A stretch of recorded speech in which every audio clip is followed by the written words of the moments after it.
Il a des grandes oreilles, il n'est pas dressé, mais éduqué. Cet animal domestiqué depuis la nuit des temps est la passion de Gaël, un habitant de l'île d'Olonne.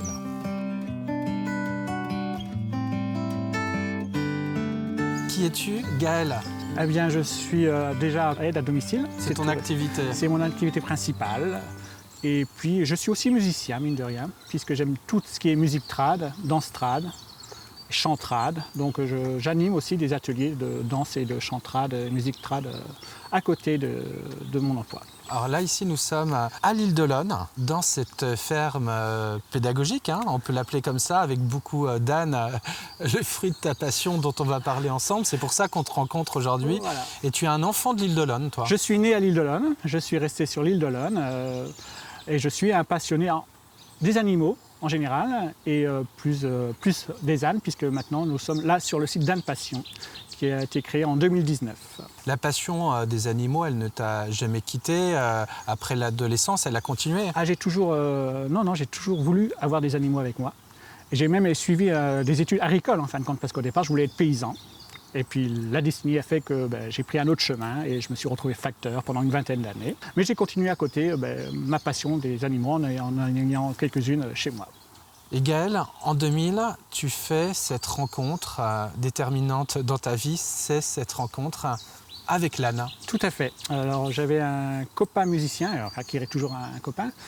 On échangeait en niveau musique et un jour, lui aussi avait des ânes. Et il organisait aussi des balades. Et un jour, il nous a dit, venez, j'organise une balade, ça serait bien qu'on musique en même temps. Donc on a été sur Tifauge, puisqu'il habite Tifauge. On a commencé une balade et je suis tombé sur fou amoureux des ânes à ce moment-là. Comment tu as ressenti cette sensation? C'est une grande émotion? C'est sous forme d'émotion, tout à fait. C'est rien qu'en regardant leur tête, leurs yeux, il y a eu un déclic. Je ne sais pas, j'explique pas non plus. Tu es tombé amoureux? Je suis tombé amoureux, tout à fait. Et depuis, j'ai toujours rêvé d'avoir des ânes avec moi. Et un jour, tu vas chercher un âne? Je devais aller chercher un âne, en effet en Loire-Atlantique, et je suis revenu avec 7 ânes. 7 ânes. Et ils sont là finalement? Ils sont là. Tu en as 8 aujourd'hui? J'en ai 8, j'en ai perdu une malheureusement, une femelle, mais ça fait partie aussi du métier d'éleveur. Mais oui, j'en ai 8 ânes, j'en avais récupéré 2 autres chez des particuliers. Et là, voilà, je suis avec 8 ânes. Alors ce jour-là, quand tu vas en chercher un et que tu reviens avec 7 ânes, c'est plus le même projet, parce que ça prend beaucoup plus d'espace, de temps. Alors déjà, je n'avais pas le terrain pour les accueillir, donc heureusement l'éleveur les a gardés un peu plus longtemps que prévu. Et puis j'ai trouvé ce terrain ici, je les ai installés. Et il fallait faire quelque chose avec eux parce que l'âne ne demande pas à rester seulement dans un pré, il demande aussi à ce qu'il soit éduqué, à sortir, à travailler aussi. Et est né Âne Passion pour les balades au départ avec les ânes.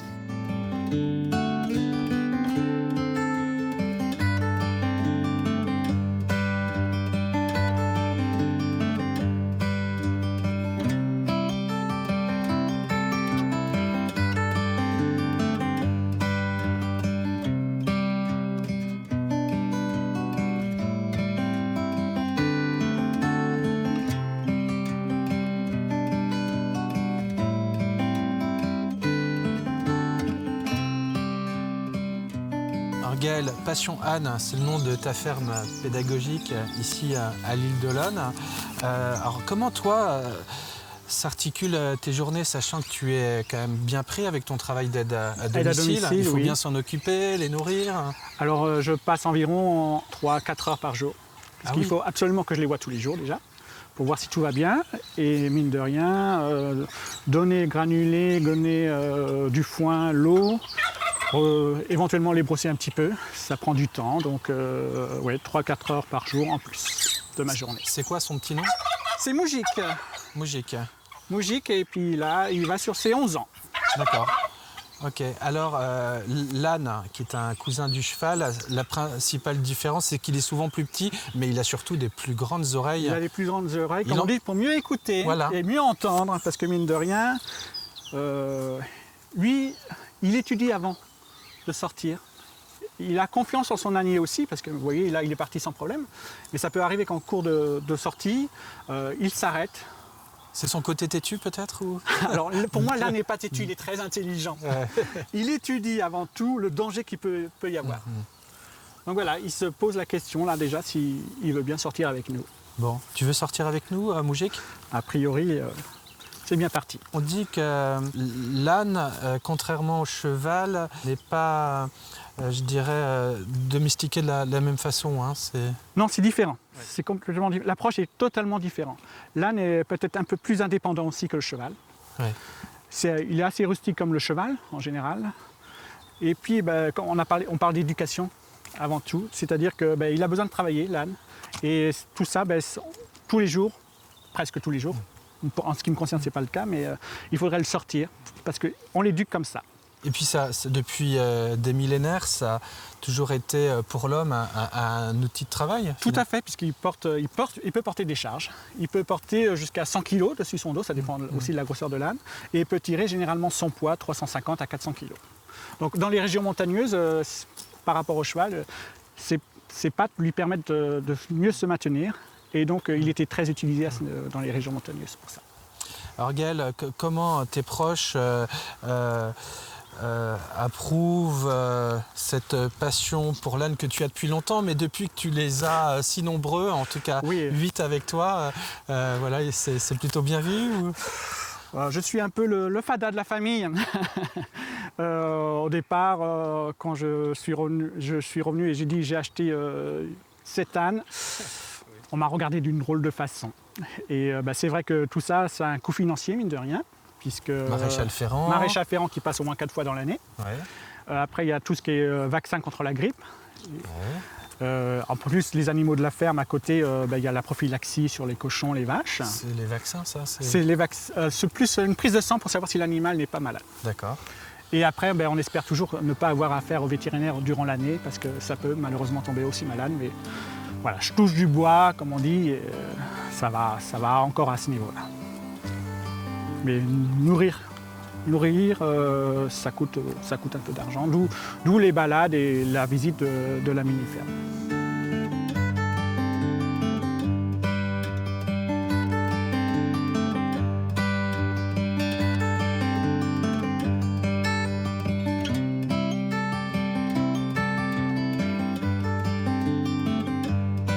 Alors Gaël, on a parlé des soins, d'ailleurs ça en fait partie, il faut les nettoyer régulièrement? Il faut essayer de les brosser le maximum, je dirais presque tous les jours, mais bon, en ce qui me concerne, ce n'est pas le cas.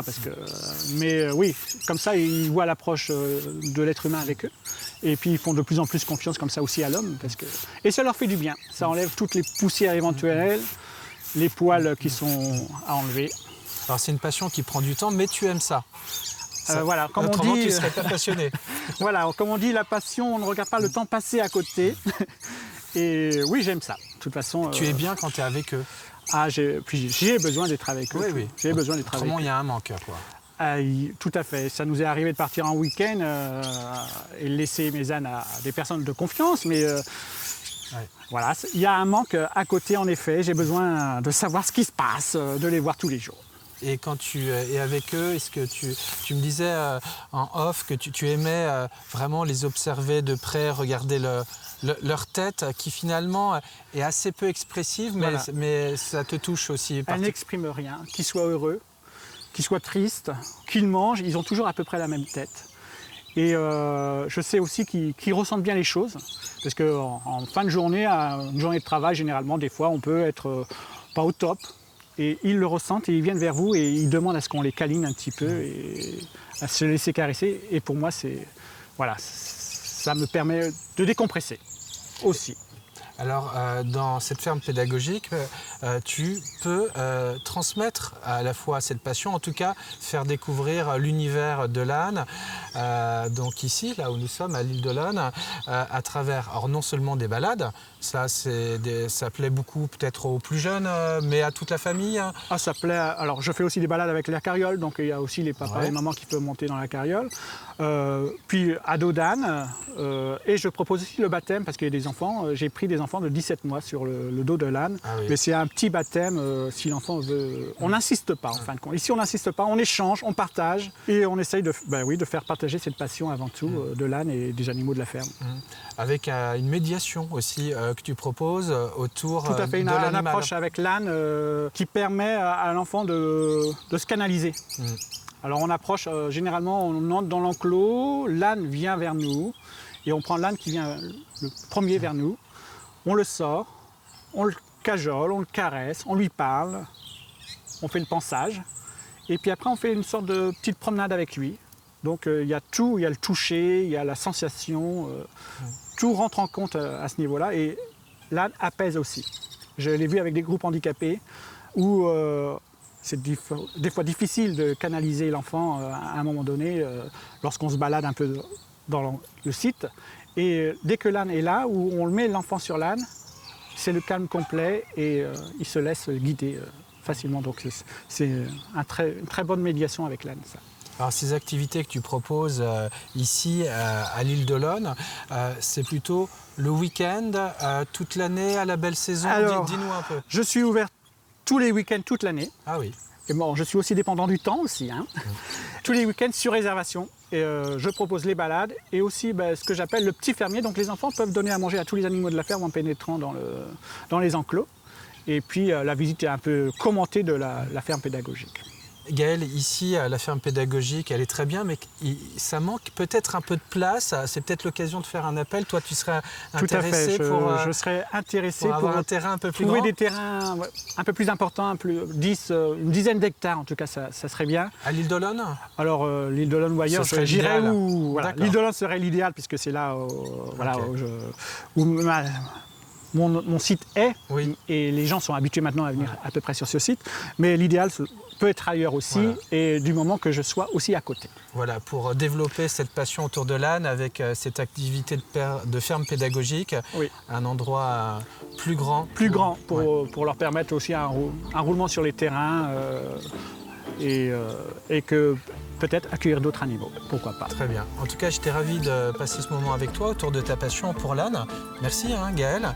Merci à vous. Et puis quant à nous, à une prochaine fois pour un autre numéro avec d'autres passionnés, bien évidemment.